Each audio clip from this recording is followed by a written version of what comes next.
What's good, faithful? You're watching the 49ers Report by Chat Sports. My name is Chase Sr. Appreciate all of you for making today's show a part of your day. On the docket for the show, going to take a look at some offseason winners and losers. We did this with minicamp. We did this with OTAs. How about for the offseason as total going into training camp, which is set to take place in the shadows of Levi Stadium in July. Can't wait for it. But in the lead up to training camp, let's take a look at who won the offseason and who lost the offseason. We start off with the winners because I'm a glass half full type of guy. I like to be positive, and I'm all about the good vibes. We start off with Juwan Jennings, wide receiver, who is really emerging up the wide receiver depth chart, and since being a late-round pick out of Tennessee, has really proven to be a sure-handed wide receiver, and I think his role is going to expand with Trey Lance here in 2022. Now, he was turning heads throughout OTAs, got limited action in minicamp, but when he was on the field, everybody was taking notice. Kyle Shanahan, Jimmie Ward, some players offensively, and some of the media members on hand for some of these practices. As for what we've been seeing from JJ, really reliable hands, rarely drops footballs. Last year, he was great on third down, great on fourth downs. As kind of that security blanket wide receiver, he's a really crisp route runner, which is an underrated element to his game. And in the slot, at about 6'3", usually teams will employ a guy who is shorter, who has that wiggle, who has that burst, who kind of runs like a jitterbug, right, to shake free from some linebackers. But Juwan Jennings, opposite of that. He gives you size, he gives you length, and underrated athleticism. And for Trey Lance, can be that security blanket for him on third down and fourth down. If some of the other reads aren't there, Deebo Samuel, Brandon Aiyuk, George Kittle, it seems as though Juwan Jennings is always awaiting to make a big play.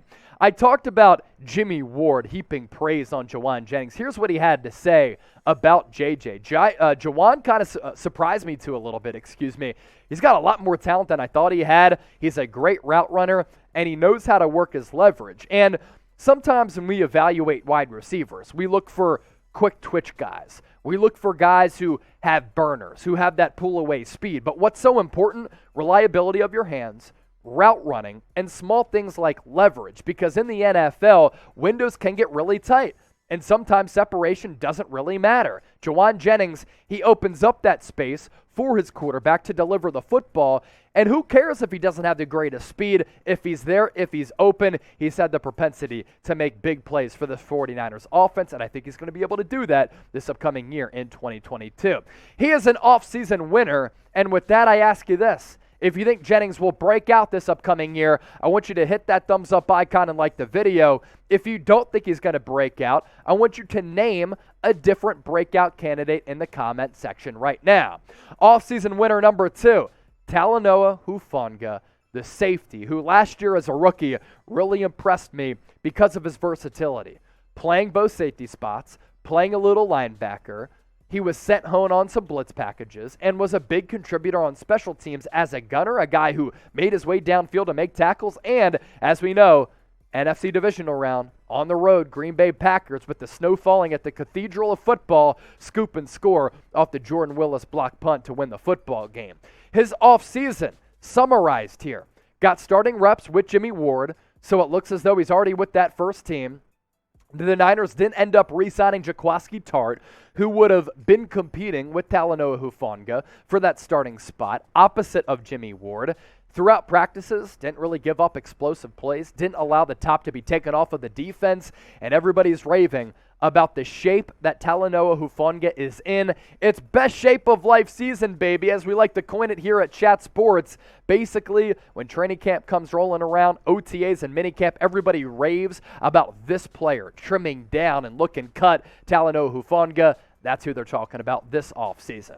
Of course, Trey Lance has to be an offseason winner for a variety of reasons, most notably his play throughout OTAs and minicamp. He's been turning heads, he's been spinning it, he's been displaying velocity, he's been linking up with some of his wide receivers and tight ends on some deep balls, playing really, really good football. Impressing his coaches, his teammates, the media, at some of these OTAs and minicamp sessions. His accuracy looks to be improved. Everybody makes a big deal about this wobble on Trey Lance's football. You know what I care about? Accuracy. If he puts it in a spot for a wide receiver to make a play, and if he has pinpoint precision with his throws, that's all that really matters. Peyton Manning, one of the best quarterbacks of all time, had a slight wobble to his throws. It's all about touch, all about accuracy. For Trey Lance, his mechanics looked a little bit cleaner. So that goes to show you, put in some work throughout the offseason, threw a couple of touchdowns underneath, excelled in red zone drills, was able to complete some balls all across the field, including some long plays deep downfield to take the top off of the defense, and stayed an extra week this week with some of the rookies and some second-year players to continue to get in that work. And that's what the greats do in this league if they want to see greatness at the quarterback position. Who has the most pressure on him going into training camp in July? Is it Trey Lance? Is it another player? Some might say, I don't know, a guy like Kyle Shanahan. You let me know in the comment section right now. Fascinated to see what you all come up with. Last offseason winner. How about this special teams unit in its entirety, right? Led by the new special teams coach in Brian Schneider. Here's what the 49ers did to address one of the worst special teams units from a year ago. They hired Brian Schneider, who took last year off, but used to coach for the Seattle Seahawks. And when he did, they were one of the best special teams units in the NFL. Also, the Niners, as a return team last year, they were dreadful. They addressed that by signing Ray McCloud, one of the league's best as a punt and kick returner last year. Their coverage was also bad. They fulfilled that, signing Oren Burks, formerly of the Green Bay Packers, as well as George Odom, who is an all-pro special teamer with the Indianapolis Colts. And the 49ers, one of the worst special teams units a year ago. It lost them games last year. Yes, Robbie Gould was great throughout the regular season and in the playoffs as he continues to be perfect, putting the ball through the uprights. But we're talking about coverage here. We're talking about the return game.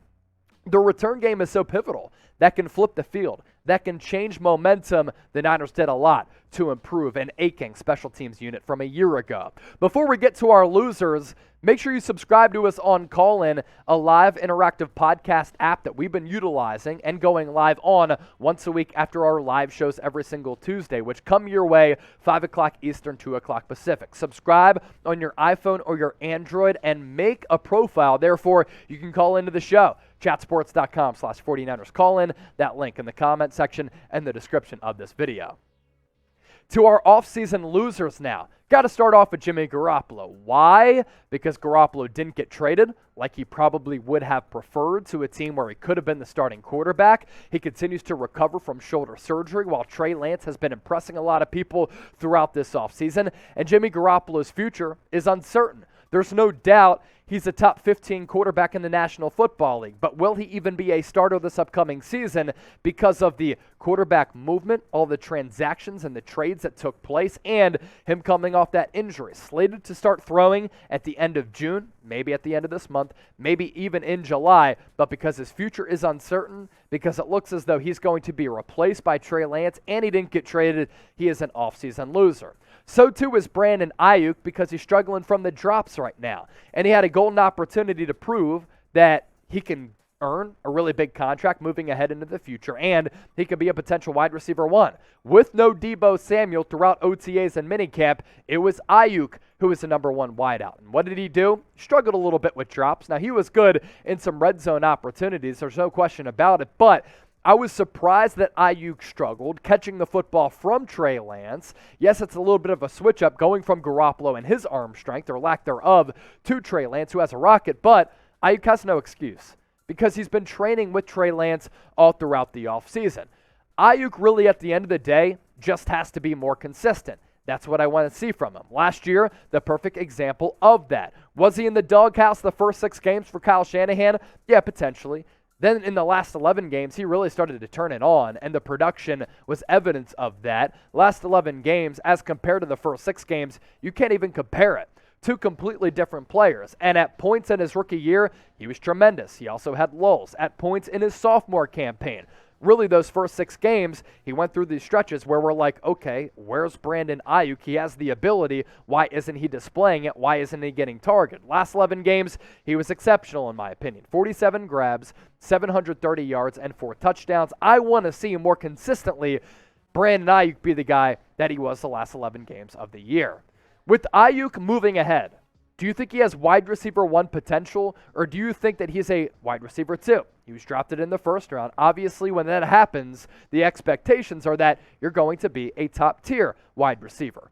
1 for wide receiver 1, 2 for wide receiver 2. How good do you think Brandon Aiyuk has the potential to be? Last offseason loser, it is Nate Sudfeld. Without Garoppolo participating in OTAs and minicamp, Sudfeld worked as quarterback 2 and didn't really do anything to instill confidence in anybody. That's not good. That's a problem for this organization moving forward. We know that Trey Lance is inexperienced. We know that he's a little bit green. We know that he has work to do to fully tap into his potential. We also know that if Trey Lance goes down with any type of injury and Garoppolo is not on this team, San Francisco is kind of screwed. Because if Nate Sudfeld performs like he did this offseason, that can be an issue for this team moving forward.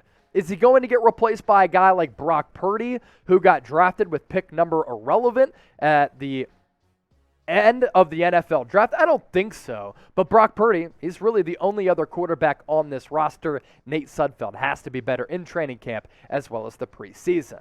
So I want to hear from you. I cooked up this list of offseason winners and losers. Give me your biggest offseason winner and loser in the comment section. And as always, thanks for supporting the show.